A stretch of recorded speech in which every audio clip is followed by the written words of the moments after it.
गणानां त्वा गणपतिगुं हवामहे कविं कवीनामुपमश्रवस्तमं ज्येष्ठराजं ब्रह्मणां ब्रह्मणस्पत आनः शृण्वन्नोतिभिस्सीदसादनं श्रीमहागणाधिपतये नमः। सदाशिवसमारम्भां शङ्कराचार्यमध्यमाम् अस्मदाचार्यपर्यन्तां वन्दे गुरुपरम्परां। श्रुतिस्मृतिपुराणानाम् आलयं करुणालयं नमामि भगवत्पादशङ्करं लोकशङ्करं। नारायणं नमस्कृत्य नरं चैव नरोत्तमं देवीं सरस्वतीं व्यासं ततो जयमुदीरयेत्। जय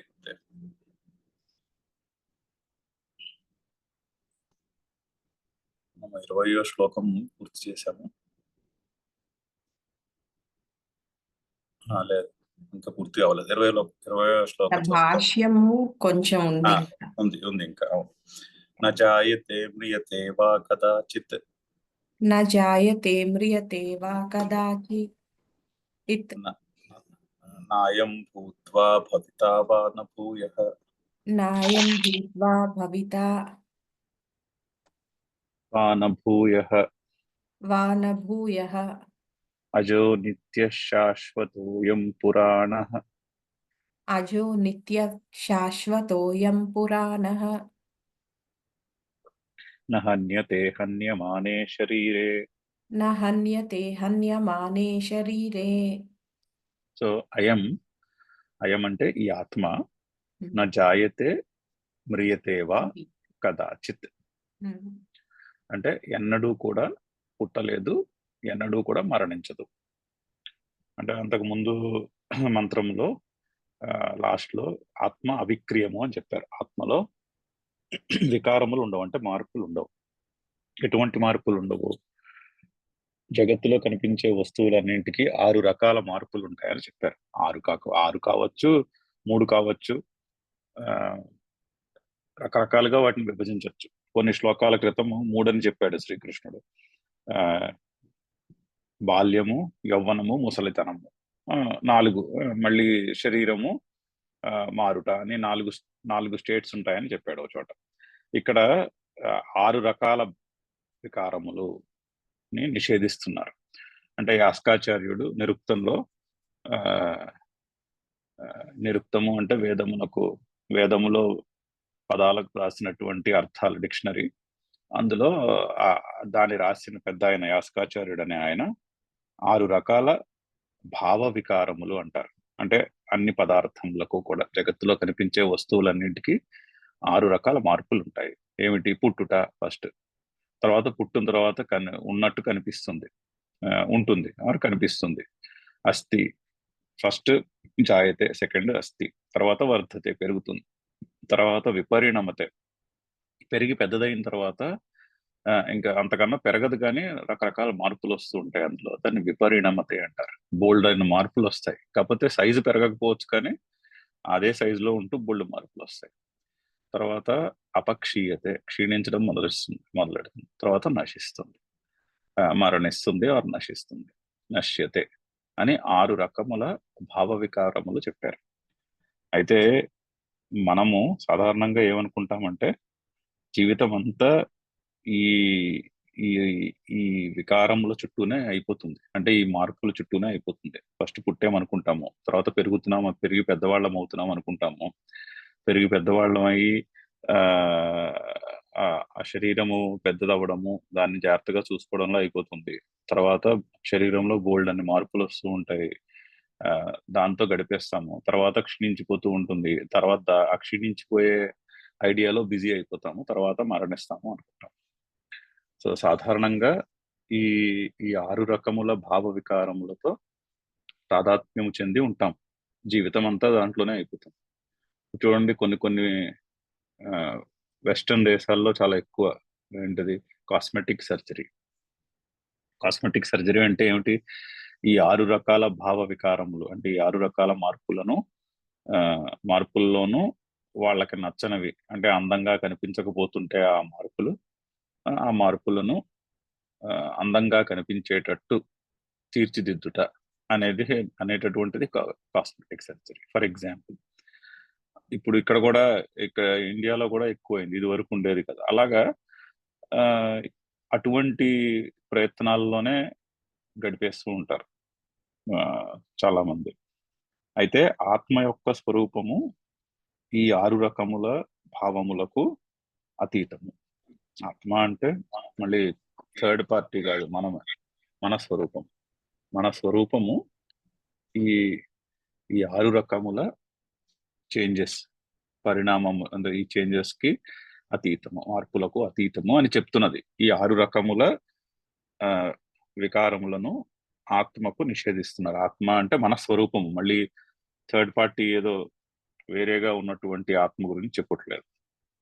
సో అందుకని అలాగా ఫస్ట్ది నా జాయతే, సెకండ్ది నా మ్రియతే, మొదటిది లాస్ట్ది నిషేధించారు. కదాచిత్ పైగా అంటే ఎన్నడూ కూడా. ఆ, అయం భూత్వా అభిత అభవిత, అక్కడ ఆ ఉంది ఒకటి మధ్యలో, అది సంధిలో కలిసిపోయింది. భూత్వా అభవిత, అయం భూత్వా అభవిత న అంటే ఒకప్పుడు ఉండి ఇంకొకప్పుడు లేకపోవుట అనేది ఉండదు ఆత్మకు. ఇప్పుడు శరీరం అనుకోండి, ఈ రోజు ఉంది, రేపు ఉండదు.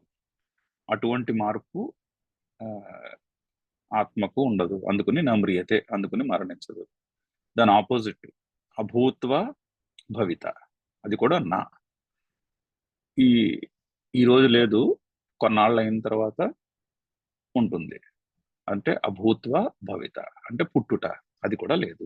సో పుట్టుట లేదు, మరణించుట లేదు. మొదటిది ఆఖరిది అయినటువంటి మార్పులను నిషేధించినప్పటికీ కూడా మధ్యలో ఉన్న 4ని కూడా నిషేధించవలసినటువంటి అవసరం, సో దట్ మనం కన్ఫ్యూజ్ అవ్వకుండా ఉండడానికని అదే మంత్రంలో మిగిలిన 4 స్టేట్స్ ని కూడా వాళ్ళు చెప్పి వాటిని నిషేధిస్తున్నారు. సో పుట్టుక లేదు కాబట్టి ఫస్ట్ అజహ, దానికి అజహ అని పేరు. అజహ అంటే పుట్టుక లేనివాడు అని అర్థం. తర్వాత నిత్య, మరణించదు కాబట్టి నిత్యము, అక్కడ దాకా అయింది.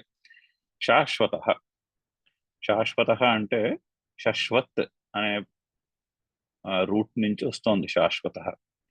శశ్వత్ అంటే ఒకేలా ఉండుట అని, అంటే పెరగదు అనేది, ఆర్ తరగదు.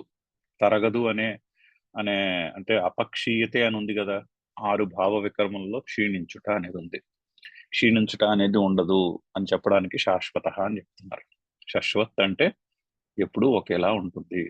అది ఆ అవయవములు పని చేయకపోవటం వలన కానీ, కొన్ని గుణములు ఈ రోజు అవయవములు లేకపోవటం వలన కానీ, ఆర్ ఈ రోజు చేయి పని చేస్తుంది రేపు పని చేయదు, అటువంటి గుణములలో తేడా వచ్చుట వలన కానీ క్షీణించదు అని చెప్పడానికి శాశ్వత అని చెప్పారు.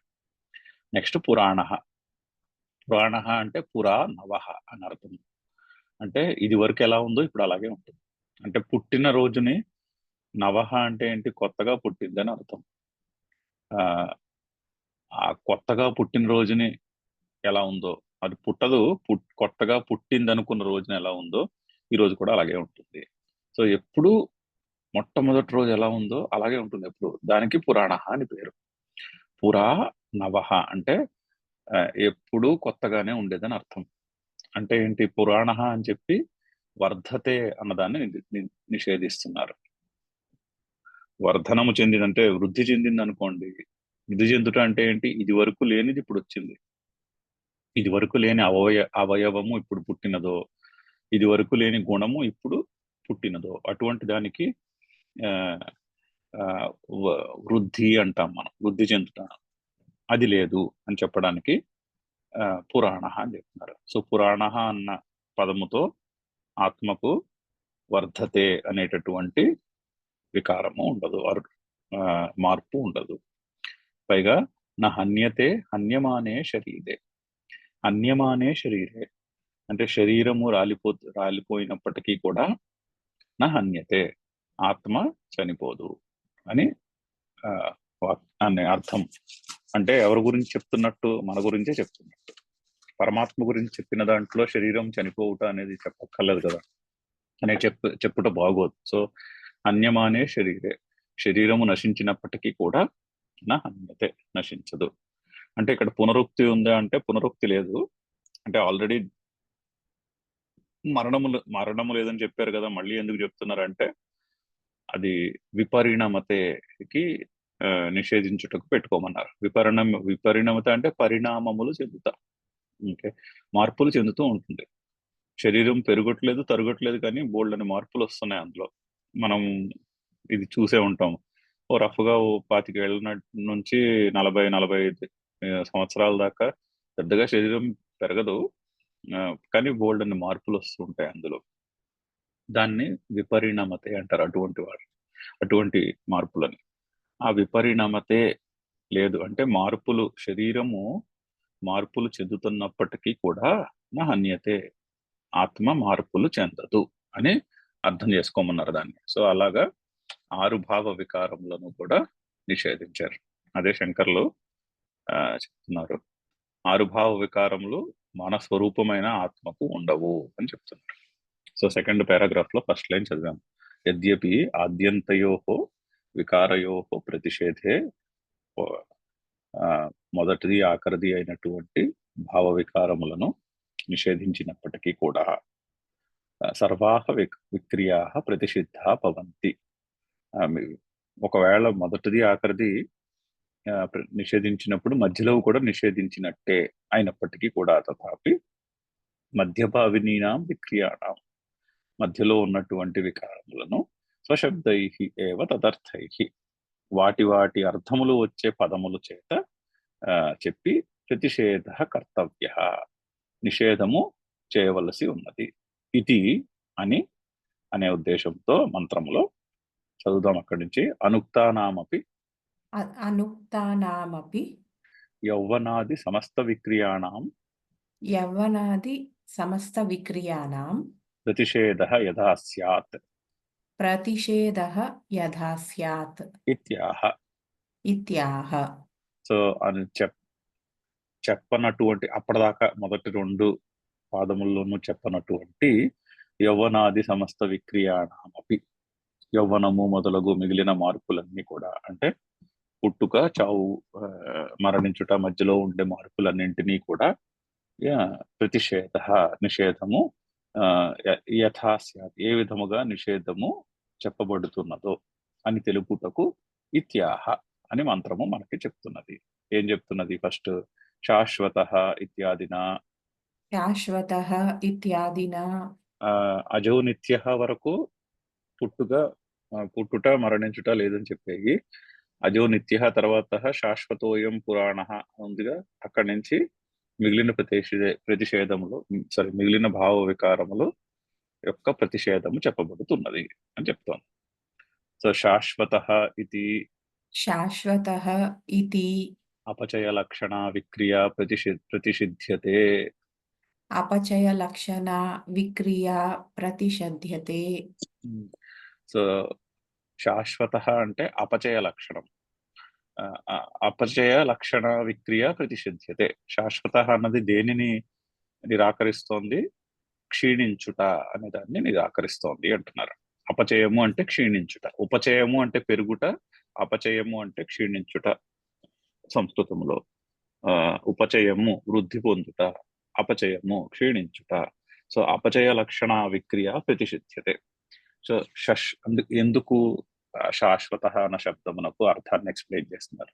శశ్వత్ భవ శాశ్వత, శశ్వత్ భవః శాశ్వతః. శశ్వత్ అంటే ఒకేలాగా అని అర్థం, ఆరు ఒకటే అని అర్థం. సో ఒకే విధముగా ఉండుట, శశ్వత్ భవ, ఒకేలా ఉండుట ఎప్పుడు. సో ఈ రోజున్నది రేపు తరిగిపోదు, దాన్ని శశ్వత్ అంటారు, అది శాశ్వత. నా అపక్షీయతే స్వరూపేణ, నా పక్షీయతే స్వరూపేణ. సో స్వరూపము చేత క్షీణించదు. ఎందుకు క్షీణించదు స్వరూపము చేత? నిరవయవత్వాత్, నిరవయవత్వాత్, నిర్గుణత్వాచ్చ, నిర్గుణత్వాచ్చ. అంటే 2 విధములుగా క్షీణించదు. ఒకటి అవయవములు క్షీణించుటచే క్షీణించుటలేదు, నిరవయవత్వాత్, ఎందుకంటే అవయవములు లేవు. మన ఆత్మస్వరూపమైన వెలుగుకు అవయవములు ఉండవు, శరీరమునకు అవయవాలు ఉంటాయి. సో అవయవములు లేవు కాబట్టి అవయవములు క్షీణించి పదార్థము క్షీణిస్తున్నది అనేటటువంటి ఆ, మార్పు మన స్వరూపమైన ఆత్మకు పట్టదు, ఉండదు. అలాగే నిర్గుణాచ్చ, నిర్గుణత్వాచ్చ అంటే గుణములు లేవు. అంటే ఈ రోజు నేను పాటలు బాగా పాడగలను, కొన్నాళ్ళు అయిన తర్వాత గొంతు ఆ, మారిపోయి నేను పాటలు పాడలేకపోతున్నాను. అటువంటి వికారము ఉండదు. ఈ రోజు నేను ఆటలు ఆడగలుగుతున్నాను, రేపు ఆడలేను, ఆ కేపబిలిటీ కొంచెం తగ్గిపోయింది. అటువంటి ఆ, మార్పు వల్ల కూడా క్షీణించుట అనేది ఆత్మకు ఉండదు అని చెప్తున్నారు. నిర్గుణత్వాచ్ అని ఎక్స్ప్లెయిన్ చేస్తున్నారు. నాపి గుణక్షయేణ అపక్షయ. నాపి గుణక్షయేన అపక్షయః. అది సో శాశ్వత శబ్దంతో అపక్షయము అంటే క్షీణించుట అనే మార్పును నిషేధించినారు. అలాగే నెక్స్ట్ అపక్షయ విపరీతాపి అపక్షయ విపరీతాపి వృద్ధి లక్షణ విక్రియ ప్రతిషిధ్యతే వృద్ధి లక్షణ విక్రియా ప్రతిషిధ్యతే పురాణ ఇది. పురాణః ఇతి. సో పురాణ శబ్దంతో అపక్షయానికి విపరీతం అంటే అపక్షయానికి ఆపోజిట్ అయినటువంటి వృద్ధి లక్షణాన్ని అంటే ప్రతిషేధిస్తున్నారు ఆర్ నిషేధిస్తున్నారు, నిరాకరిస్తున్నారు. సో అపక్షయ విపరీత అపి వృద్ధి లక్షణ, వృద్ధి అనే విక్రియ మార్పును ప్రతిషిధ్యతే నిరాకరిస్తున్నారు. ఏ పదము చేత? పురాణ అనే పదం చేత. సో శ్లోకంలో పురాణ శబ్దము ఒక అర్థం ఏంటి? వృద్ధి చెందదు, ఆత్మ వృద్ధి చెందదు అని అర్థం. మళ్ళీ ఆ పురాణ అంటే ఏంటో ఎక్స్ప్లెయిన్ చేస్తున్నారు చూడండి శంకర్లు. మరి ఒక్కొక్క వాక్యము ఒక్కొక్క పదాన్ని అంత చక్కగా ఎక్స్ప్లెయిన్ చేస్తారు. యహ హి యహ హి అవయవాగమనే అవయవాగమయేన అవయవాగమేన ఉపచీయతే సహ వర్ధతే ఉపచీయతే సహ వర్ధతే అభినవః ఇతి చ ఉచ్యతే. అభినవః ఇతి చ ఉచ్యతే. సో ఎవడైతే ఆర్ ఏ పదార్థం అయితే అవయవములు పెరుగుటచే ఆర్ అవయవముల చేత వృద్ధి చెందుతాడో ఉపచీయతే సహ వర్ధతే అతడిని వృద్ధి పొందుతున్నాడు అని. అభినవః, అభినవము అంటే నవనవలాడుతున్నాడు అని కూడా అంటాము. అంటే ఏంటి? ప్రతిరోజు కొత్తగా ఉన్నాడని, కొత్తగా ఉంటుందని. అంటే కొత్త అవయవములు వచ్చి కొత్తగా కనిపిస్తుంది. చెట్టుకి ఈ రోజు మొగ్గ ఉంది, రేపు పొద్దున్నకి మొగ్గ పువ్వు అయింది. అంటే ఏంటి? అది కొత్తగా వచ్చింది. సో అది చూసే చూడు ఎంత చక్కగా ఉందో, పువ్వు కొత్తగా ఉంది అనుకుంటాం. అది అభినవ శబ్దము. సో పురాణ అంటే దానికి ఆపోజిట్, దానిని నిరాకరిస్తున్నాడు. నా వర్ధతే ఇత్యర్థః. న వర్ధతే ఇత్యర్థః. తథా న హన్యతే న విపరిణమ్యతే తథా న హన్యతే న విపరిణమ్యతే హన్యమానే విపరిణమ్యమానేపి శరీరే. హన్యమానే విపరిణమ్యమానేపి శరీరే హి. కాదు, శరీరే అంతే, అక్కడతో అయింది సెంటెన్స్. శరీరే. సో విపరిణమం అంటే హన్యము అంటే విపరిణమము అని అర్థం తీసుకోకున్నారు. హన్న ధాతువునకు విపరిణమము అనే అర్థం కూడా వస్తుంది. హన్న అంటే చంపుటయే కాకుండా మార్పులు అని కూడా అనొచ్చు. సో విపరిణమము అంటే మిగిలిన అనేక రకములైన మార్పులు. సో హన్యమానే విపరిణమ్యమానే అపి శరీరే అంటే శరీరములో మార్పులు చెందుతున్నప్పటికీ కూడా వేరే రకరకాల మార్పులు ఏంటి? పుట్టుట, పెరుగుట, క్షీణించుట, నశించుట కాక వేరే రకములైన మార్పులు జరుగుతున్నప్పటికీ కూడా నా హన్యతే నా విపరిణమ్యతే, ఇందులో ఆత్మలో మార్పులు చెందదు. అదే ఎక్స్ప్లెయిన్ చేస్తున్నారు. ఆ రెండో అర్థం ఎందుకు తీసుకోవాలో అర్థం చెప్తున్నారు. హనధాతువు నాకు హంతిహి అత్ర హంతిహి అత్ర విపరిణామార్థః ద్రష్టవ్యః విపరిణామార్థః ద్రష్టవ్యః అపునరుక్తతాయై. అపునరుక్తతాయై అంటే చెప్పిందే చెప్తున్నారు అనే పునరుక్తి దోషము లేకుండా ఉండడానికి హంతి అనే శబ్దమునకు అక్కడ మనము విపరిణామము అనే అర్థం చూడాలి, తీసుకోవాలి అని చెప్తున్నారు. ఓకే. న విపరిణమతే ఇత్యర్థః, న విపరిణమతే ఇత్యర్థః. అంటే ఆత్మకు మార్పులు ఉండవు, మిగిలిన రకములైన మార్పులు ఉండవు అని చెప్పారు.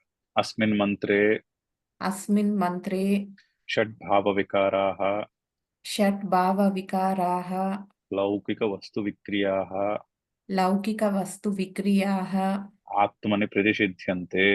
ఆత్మని ప్రతిషిధ్యంతే. సో ఈ మంత్రములో లౌకిక వస్తువులు అంటే జగత్తులో కనిపించే వస్తువుల్లో 6 భావ వికారములను ఆ, నిషేధించినారు. అది దాని అర్థం. సర్వ ప్రకార విక్రియారహిత ఆత్మ ఇది వాక్యార్థ.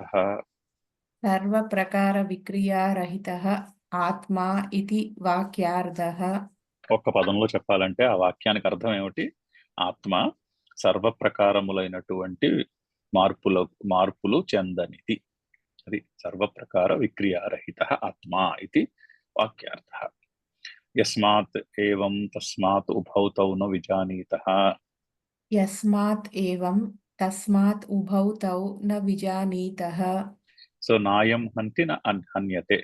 ముందు మంత్రంలో ఉందిగా ఏంటి? ఎవడైతే ఆత్మను కర్త కింద తెలుసుకుంటాడో, నేను చేశాను అని అనుకుంటాడో, అంతేకాకుండా ఎవరైతే ఆత్మను క్రియలో కర్మగా అనుకుంటాడో, అంటే నా మీద ఫలానాది చేయబడుతున్నది, నేను చంపబడుతున్న వాడిని అని అనుకుంటాడో, ఉభౌ తౌన విజానీత అని 19వ శ్లోకం ఆ మంత్రంలో ఉంది. ఇద్దరు కూడా తెలుసుకోలేదు అని. ఎందుకు? నా అయం హంతి నా హన్యతే. ఆత్మ కర్త కాదు, ఆత్మ భోక్త కాదు. ఎందుకు కర్త భోక్త కాదు? కర్త భోక్త అవ్వాలంటే ఈ వికారములన్నీ, ఈ మార్పులన్నీ ఉండాలి.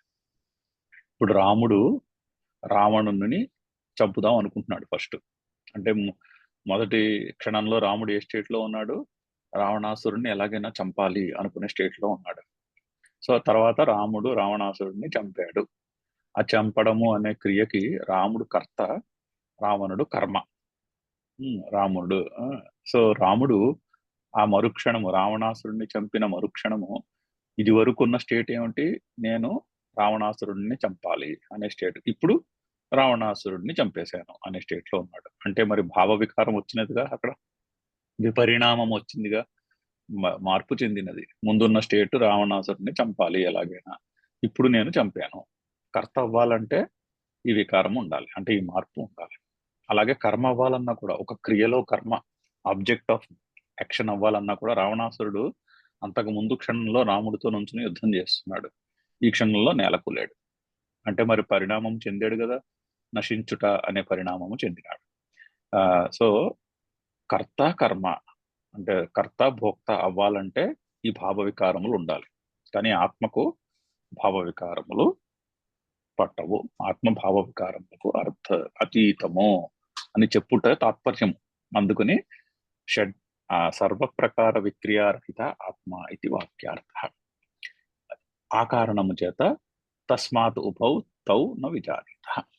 ఏ కారణములైతే, ఎందువలనైతే ఆత్మ అన్ని రకముల మార్పులకు అతీతమో, ఆ కారణము చేత ఆత్మకర్త ఆత్మభోక్త అని తెలుసుకున్న వాళ్ళిద్దరూ కూడా తెలుసుకోలేదు. ఇది పూర్వేణ మంత్రేణ ఇది పూర్వేణ మంత్రేణ అస్య సంబంధః. అస్య సంబంధః. సో ఈ రెండో మంత్రానికి ముందు మంత్రంతో ఉన్న కనెక్షన్ అది అని, రెండు మంత్రాలని కూడా చక్కగా ఆయన పదము రాపాడించి దాన్ని చక్కగా ఎక్స్ప్లెయిన్ చేసి ఎక్స్ప్లెనేషన్ కంప్లీట్ చేశారు. ఒక్కసారి మంత్రం చదివి ముందుకెళ్దాము. న జాయతే మ్రియతే వా కదాచిత్, న జాయతే మ్రియతే వా కదాచిత్, నాయం భూత్వా భవితా వా న భూయః, నాయం భూత్వా భవితా వా న భూయః, అజో నిత్యః శాశ్వతోయం పురాణః, అజో నిత్యః శాశ్వతోయం పురాణః, న హన్యతే హన్యమానే శరీరే. న హన్యతే హన్యమానే శరీరే. 21వ శ్లోకం చదువుదాం. వేదా వినాశినం నిత్యం వేదా వినాశినం నిత్యం య ఏనమజమవ్యయం, య ఏనమజమవ్యయం, కథం స పురుషః పార్థ కథం స పురుషः పార్థ కం ఘాతయతి హంతికం. కం ఘాతయతి హంతికం. ఒకసారి పద విభజన చూద్దాము. వేద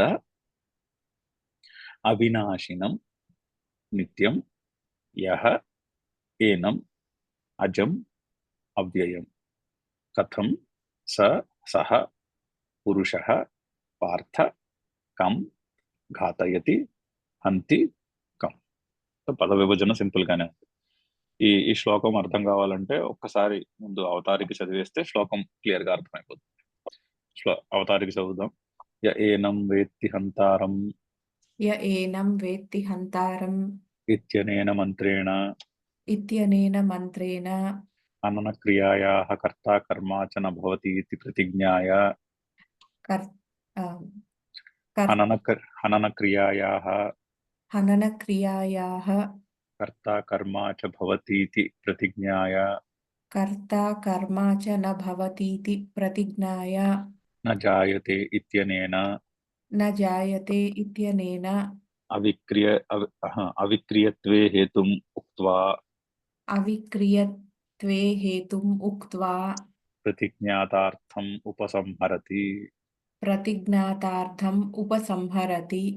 సో ముందు మంత్రాలలోనూ ఆత్మకర్త కాదు, ఆత్మ భోక్త కాదు అని ప్రతిపాదించారు. అది ప్రతిపాదన అక్కడ. అంటే ఆత్మజ్ఞానికి కర్తృత్వము భోక్తృత్వము ఉండవు అని ప్రతిపాదన ముందు శ్లోకంలో. ఆ ప్రతిపాదనను ఇక్కడ ఉపసంహరిస్తున్నారు. ఆ ప్రతిపాదనకు అర్జునుడు తన కర్తవ్యంను చేయుటకు వచ్చి శోకమోహములకు లోనై, అంటే దేని వలన వచ్చిన శోకమోహములు? నేను ఫలానా, వీళ్ళందరూ నా వాళ్ళు అనే ఐడియా నుంచి పుట్టినటువంటి శోకమోహము. నేను ఫలానా, వీళ్ళు నా వాళ్ళు అనే ఐడియా ఎక్కడ వచ్చింది? దేహాభిమానము నుంచి పుట్టినది. నేను ఒక లిమిటెడ్ శరీరము, మనసు, బుద్ధి సంఘాతము, నేను ఒక పరిచ్ఛిన్నమైన వ్యక్తిని అనేటటువంటి అజ్ఞానము వలన నేను ఫలానా, ఇది నాది అనేటటువంటి అజ్ఞానము, దానికి తద్వారా శోకము మోహము కలిగి తను తన కర్తవ్యమును విరమించుకునే ప్రయత్నము చేస్తున్నాడు.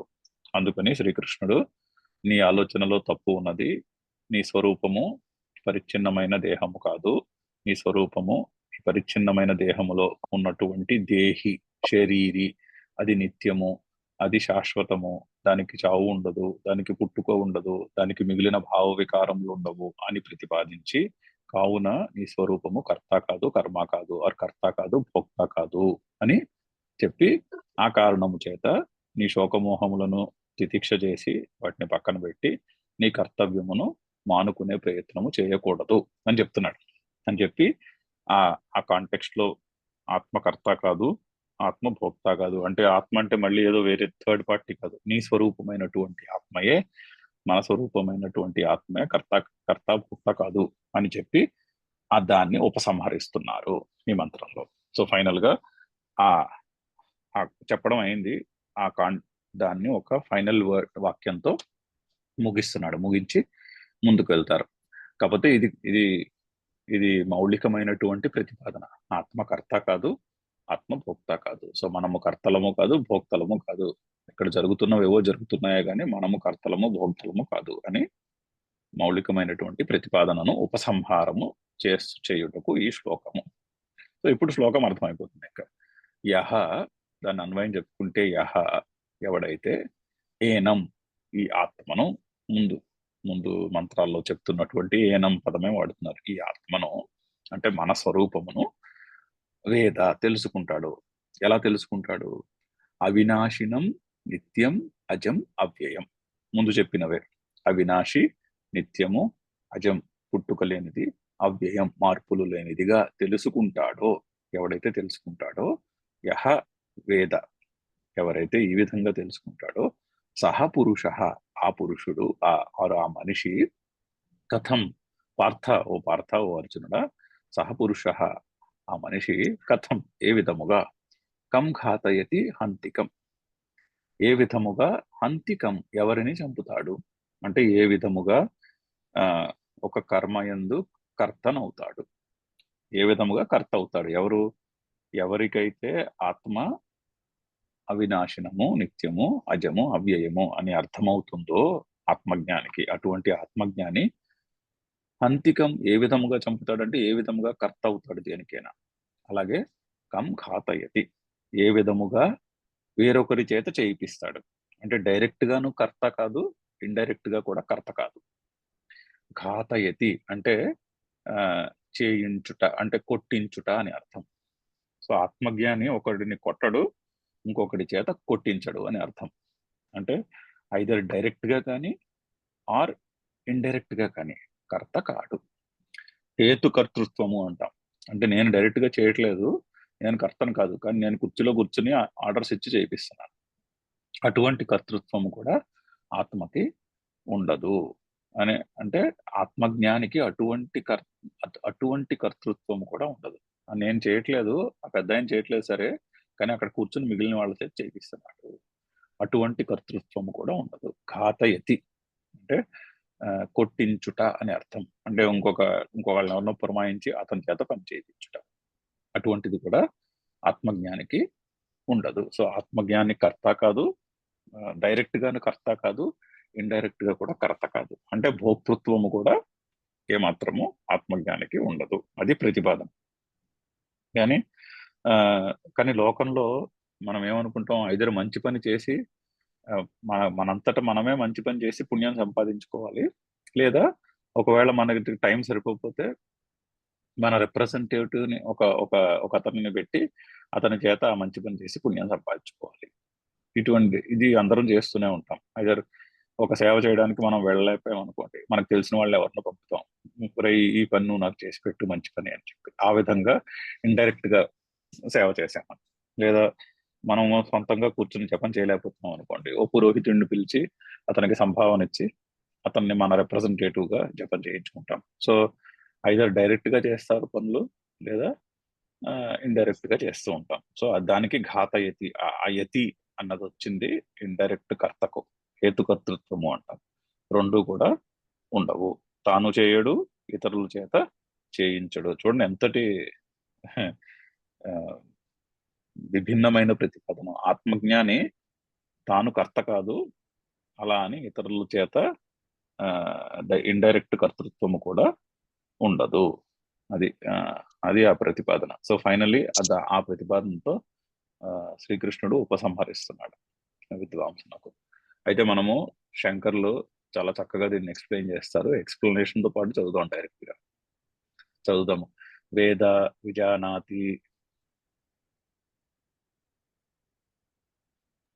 అంటే వేద విజానాతి, వేద అన్న శబ్దముకు విజానాతి, అవినాశినం, అవినాశినం, అంత్యభావ వికారరహితం, అంత్యభావ వికారరహితం, నిత్యం, నిత్యం, విపరిణామరహితం. విపరిణామరహితం. సో అవినాశినం అంటే భావ వికారములు లేవు అని ఎక్స్ప్లెయిన్ చేస్తున్నారు. దాని డైరెక్ట్ మీనింగ్ అంత్యభావ వికారరహితం అంటే నిత్యము, అంటే పరిణామములు కూడా ఉండవు, అందుకని ఆత్మ అవినాశనము అని. ఆ యహ అన్న పదం ఉందిగా అక్కడ, ఆ యహ వేదతో అన్వయించుకోవాలి. శ్లోకంలో చూడండి, వేద అవినాశినం నిత్యం యహ అని ఉంది ఇక్కడ. ఈ యహాని ఈ వేద పక్కన పెట్టుకోవాలి. సెంటెన్స్ చెప్పండి, యహ వేద, ఎవడైతే తెలుసుకుంటాడో అని అన్వయం చేసుకోవాలని చెప్తున్నారు. యహ వేద ఇది సంబంధ, యః వేద ఇతి సంబంధః, ఏనం పూర్వేణ మంత్రేణ ఉక్త లక్షణం, ఏనం పూర్వేణ మంత్రేణ ఉక్తలక్షణం, అజం జన్మరహితం, అజం జన్మరహితం, అవ్యయం అపక్షయరహితం. అవ్యయం అపక్షయరహితం. సో వేద అవినాశినం నిత్యం యహ ఏనం అజం అవ్యయం అని చెప్పేశారు. ముందు మంత్రంలో చెప్పినవే మళ్ళీ చెప్తున్నారని అవి సింపుల్ ఒక్కొక్క పదంతో ఎక్స్ప్లెయిన్ చేసేసారు.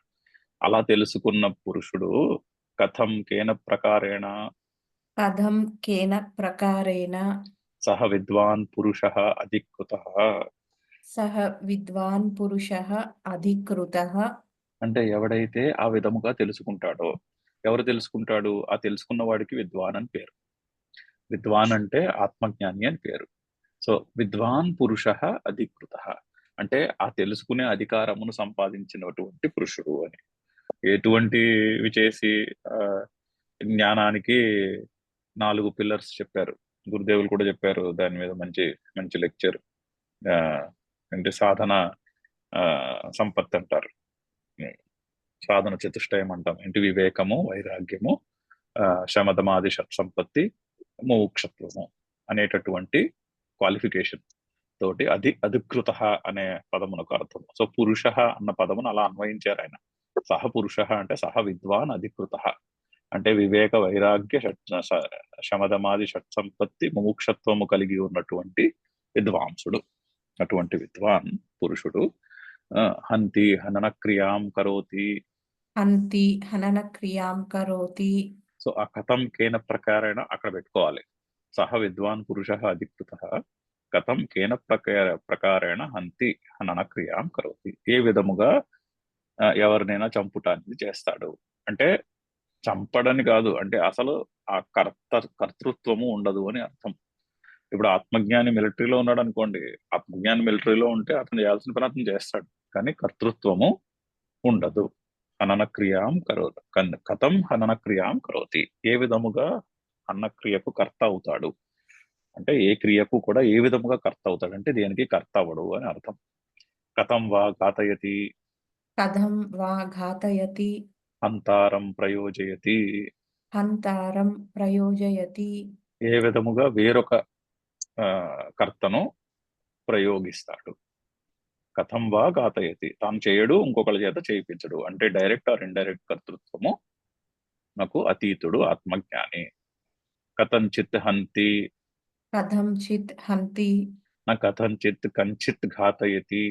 న కథంచిత్ కంచిత్ ఘాతయతి. ఇది ఉభయత్ర ఆక్షేపః ఏవార్థః. ఇతి ఉభయత్ర ఆక్షేపః ఏవార్థః. ప్రశ్నార్థ సంభవాత్. ప్రశ్నార్థ సంభవాత్. అక్కడ ఉంది ప్రశ్నార్థ సంభవాత్. ప్రశ్నార్థ సంభవాత్. ప్రశ్నార్థ అసంభవాత్. అక్కడ ఏ విధముగా కర్త అవుతాడు అనే ప్రశ్నకు ఈ విధముగా కర్త అవుతాడు అని ఆన్సర్ ఉండదు. ఏ విధముగా కర్త అవుతాడు అంటే కర్త అవ్వడు అని అర్థము అని చెప్తున్నారు. అని 2 సెంటెన్స్లోనూ కూడా అంటే 2 ఉన్నాయి. కం ఘాతయతి అంటే కం హంతి కం ఘాతయతి, రెండిటికి కూడా ఉభయత్ర ఆక్షేప ఏవ అర్థ. దానికి నిరాకరణమే దాని అర్థము. ఆక్షేపము అంటే నిరాకరించుట, నిరాకరించుటయే అర్థము. ఎందుకు? ఆ ప్రశ్నకు సమాధానము అసంభవము. ఏ విధంగా కర్త అవుతాడండి అంటే ఆ విధముగా కర్త అవుతాడని చెప్పే సమాధానం కాదు, ఏ విధముగా కర్త అవుతాడు అని అడగటంలో కర్త కాడు అని చెప్పుట. హేత్వర్థస్య తుల్యత్వాత్. హేత్వర్థస్య తుల్యత్వాత్. విదుషః సర్వకర్మ ప్రతిషేధ ఏవ ప్రకరణార్థః అభిప్రేతః. విదుషః సర్వకర్మ ప్రతిషేధ ఏవ ప్రకరణార్థః అభిప్రేతః భగవతః. భగవతః. సో ఇక్కడ భగవంతుడు సర్వకర్మ ప్రతిషేధములను విదుషునికి అంటే విద్వాంసునకు నిరాకరిస్తున్నాడు. సర్వకర్మ ప్రతిషేధమునే విద్వాంసునకు అప్లై అవుతుందని చెప్తున్నాడు. విదుషః సర్వకర్మ ప్రతిషేధ ఏవ ప్రకరణార్థః భగవతః అభిప్రేతః. విద్వాంసునకు అన్ని కర్మల యందు కర్తృత్వము భోక్తృత్వము ఉండదని చెప్పుటయే భగవంతుని యొక్క తాత్పర్యము అని చెప్తున్నారు. హేత్వర్థస్య తుల్యత్వాత్, అది రేపు కంటిన్యూ చేసినప్పుడు చూద్దాం. అది అంతేకాకుండా ఇంకొక అర్థం చేసుకోవాల్సింది ఏంటంటే అంతేస్తు ఆక్షేపః. అంతేస్తు ఆక్షేపః ఉదాహరణార్థత్వేన. ఉదాహరణార్థత్వేన. సో హనన క్రియ అని అక్కడ చెప్తున్నది హనన క్రియను నిరాకరించుట ఓన్లీ హనన క్రియకే అప్లై చేసుకోకూడదు, ఉదాహరణార్థత్వేన. ఉదాహరణముగా హనన క్రియ అని చెప్తున్నారు. ఎందుకంటే అక్కడ యుద్ధం కాంటెక్స్ట్ కాబట్టి అది హనన క్రియ చెప్తున్నారు. వేరే కాంటెక్స్ట్ లో ఈ డిస్కషన్ చదువుంటే ఆ కర్మ గురించి చెప్పుకుండేవారు, ఆ యాక్షన్ గురించి. సో అన్ని కర్మలకు కూడా ఇది అప్లై చేసుకోవాలి. సో నెట్ ఏంటి? యాక్షన్ ఉన్నది, యాక్టర్ లేడు. అది ఈ సృష్టిలో బోల్డ్ అన్ని క్రియలు ఉన్నాయి, కానీ క్రియలకి కర్త లేడు, కర్తృత్వము లేదు. ఇప్పుడు చూడండి ఎగ్జాంపుల్, డైజెషన్ ఉంది, మీ శరీరంలో డైజెషన్ జరుగుతున్నది. డైజెషన్కి కర్త ఎవరు? మీరా? చెప్పలేము. అలాగే పర్స్పిరేషన్ ఉంది, పర్స్పిరేషన్ కర్త ఎవరు? చెప్పలేము ఎవరు. అలాగే రక్త ప్రసారం ఉంది, రక్త ప్రసారానికి కర్త ఎవరు? చెప్పలేము. సూర్యుడు ఉదయిస్తున్నాడు, సూర్యుడు ఉదయించే కర్త ఎవరు? మీరా? కాదు. కానీ ఆ కారు కొనుక్కున్నాను, కారు కొనుక్కోవడానికి కర్త ఎవరు అంటే నేను అంటాం. సో మన జీవితంలో జరిగే బోల్డ్ అన్ని క్రియల్లో 90% ఆర్ 95% వాటికి మనము కర్తలు కాదని తెలుస్తూనే ఉంటుంది. శరీరం పెరుగుతోంది, నేను కర్తనా? కాదు. రక్త ప్రసరణ, గుండె కొట్టుకుంటోంది, వాన పడుతోంది, సూర్యుడు భూమి చుట్టూ సూర్యుని చుట్టూ భూమి తిరుగుతోంది. ఈ ఇన్ని క్రియలు ఉన్నాయి. ఈ క్రియలన్నిటిలోనూ 95%కో 99%కో మనం కర్త కాదని తెలుస్తూనే ఉంటుంది. కొన్నిటికి మాత్రం నేను కర్త అని కూర్చుంటాను. నేను కారు కొనుక్కున్నాను, నేను ఇల్లు కొనుక్కున్నాను, నేను ఉద్యోగం చేస్తున్నాను, నేను పెళ్లి చేసుకున్నాను, ఇలాంటి వాటన్నిటికీ నేను కర్తను అనుకుంటాము. అది ఎలా కుదురుతుంది? కర్త అయితే అన్నిటికీ కర్త అవ్వాలి, కర్త కాకపోతే దేనికి కర్త కాకూడదు. సో అది అనాలిసిస్. ఆ అనాలిసిస్కి వస్తుంది. ఆ అనాలిసిస్కి వస్తే ఫైనల్లీ ఏం తేలుతుంది? నేను దేనికి కర్తను కాదు. నా ఆ, నా ప్రమేయము ఒకవేళ ఉన్నప్పటికీ కూడా అది చాలా చాలా చాలా చాలా చాలా తక్కువ. 0.00001% నా ప్రమేయం ఈ జగత్తులో. అంత కూడా కాదేమో, ఇంకా తక్కువ. అంతా కూడా అది ఒక ప్రవాహము. ప్రవాహంలో జరుగుతున్నాయి నా చుట్టూనే, కానీ ఇట్స్ హ్యాపెనింగ్, డూయింగ్ కాదు. గురుదేవులు కూడా చెప్తారు, ఇట్ ఈస్ ఓన్లీ హ్యాపెనింగ్, జరుగుతున్నదే కానీ డూయింగ్ కాదు. మన జీవితంనే మనం ఒకసారి వెనక్కి తిరిగి పరిశీలిస్తే ఈ స్టేట్కి ఎలా వచ్చాం మనము అంటే ఏదో ఆ ప్రవాహంలో అలా వచ్చేసాం అనిపించదు. అయితే ప్రతిదీ కూడా ఎగ్జాక్ట్లీ మనం కోరుకుని చేసుకుని ఈ రోజు ఈ స్టేజ్కి వచ్చామంటారా? పరిశీలించి చూడండి. పరిశీలించి చూస్తే ఆన్సర్ 99% ఆ జీవితం యొక్క ప్రవాహంలో అలా వచ్చేసాం అక్కడికి. ఓకే, అక్కడక్కడ కొంత ఏదో నేను కష్టపడి నేనే చేసుకున్నాను అనిపిస్తుంది, కానీ అది చాలా తక్కువ. ఆ పోర్షనే చాలా తక్కువ. అసలు మీరు జాగ్రత్తగా ఆలోచిస్తే ఏదీ లేదు అసలు. కానీ ఓకే, ఇంకా లేదు నేను ఏదో చేశాను అనుకుంటే ఆ చేసుకున్నది లిస్ట్ రాసుకోవచ్చు. కానీ ఆ లిస్ట్ ఈ జీవన ప్రయాణంలో జరిగినటువంటి ఈవెంట్స్ అన్నింటిలోనూ నేనే చేశాను అనే లిస్ట్ అసలు మీకు కనిపించదు. ఒకవేళ కనిపించినా ఏదో ఒకటో రెండో చిన్న చిన్నవి కనిపిస్తాయి. బట్ ఆ ప్రవాహంలో, జీవితం యొక్క ప్రవాహంలో ఈ రోజు ఇక్కడికి చేరుకున్నాం. సో అలాగా దీన్ని జాగ్రత్తగా పరిశీలిస్తే there is activity but there is no actor. క్రియలు ఉన్నాయే కానీ కర్త లేడు. అదే భక్తిలో చెప్పాలంటే అన్నిటికీ కర్త పరమాత్మయే. నో ప్రాబ్లం, అలా అనుకోవచ్చు. బట్ నేనైతే కర్తను కాదు. కర్త లేదు, ఇక్కడ కర్త లేడు ఎవడు అనేది జ్ఞానము అంటారు. ఇక్కడ అన్నిటికీ కర్త పరమాత్మయే, అది భక్తి. అది నేనైతే రెండు పర్స్పెక్టివ్స్ లోనూ నేను కర్తను కాదు. అది ఆ మంత్రం యొక్క హేత్వర్థస్య తుల్యత్వాట్ అంటే అర్థం. అది మీరు అన్నిటికీ కూడా ఒకటే హేతు, ఒకే విధంగా కారణం ఆలోచించాలి. మీ జీవితంలో జరిగిన సంఘటనలో 99% వాటికి మీరు కర్త కాదు, 1% వాటికే మీరు యాక్చువల్లీ కర్తనని అనుకుంటున్నారు. సరిగ్గా పరిశీలిస్తే ఆ అనుకుంటున్న వాటికి కూడా మీరు కర్త కాదు, మనము కర్తలు కాదు అని తెలుస్తుంది. మన జీవితమే పెద్ద ఎగ్జాంపుల్, దాన్ని జాగ్రత్తగా పరిశీలిస్తే. అది ఆ మంత్రం యొక్క అర్థము, అక్కడ ప్రతిపాదన అది. ఇక్కడ క్రియలు ఉన్నాయి కానీ కర్త నేను కర్తను కాదు. కర్త అంటూ ఎవడైనా ఉంటే అన్నిటికీ కర్త ఆ పరమాత్మయే. సో అన్నిటికీ ఆ భోక్త కూడా పరమాత్మే. గురుదేవులు అంటారు కదా, గురువు గారు కర్త అయితే గురువు గారే భోక్త కూడా. ఆయన చేస్తే ఆయన వల్ల జరిగితే దాని యొక్క రిజల్ట్ కూడా ఆయనదే. ఆ విధంగా అది భక్తి. కర్త లేడు, భోక్త లేడు ఇక్కడ, అది జ్ఞానం. ఓకే, ఇక్కడితో ఆపుదాము. ఆపి మళ్ళీ థర్స్డే నాడు కంటిన్యూ చేద్దాం. ఇక్కడ మంచి విచారం ఉన్నది. ఈ ఈ శ్లోకం దగ్గర కూడా చాలా చక్కని విచారం ఉన్నది. ఎందుకంటే ఇది చాలా మౌలికమైనటువంటి ప్రతిపాదన. ఇది అర్థమైతే మిగిలిన శ్లోకాలన్నీ చకచకా నడుస్తాయి. సో అక్కడ కొంచెం పెద్ద డిస్కషన్, ఒక మళ్ళీ 5-6 పారాగ్రాఫ్ల డిస్కషన్ ఉంది. అది థర్స్డే నుంచి చూద్దాం. ఓం పూర్ణమదః పూర్ణమిదం పూర్ణాత్ పూర్ణముదచ్యతే పూర్ణస్య పూర్ణమాదాయ పూర్ణమేవావశిష్యతే. ఓం శాంతి శాంతి శాంతి. హరి ఓం.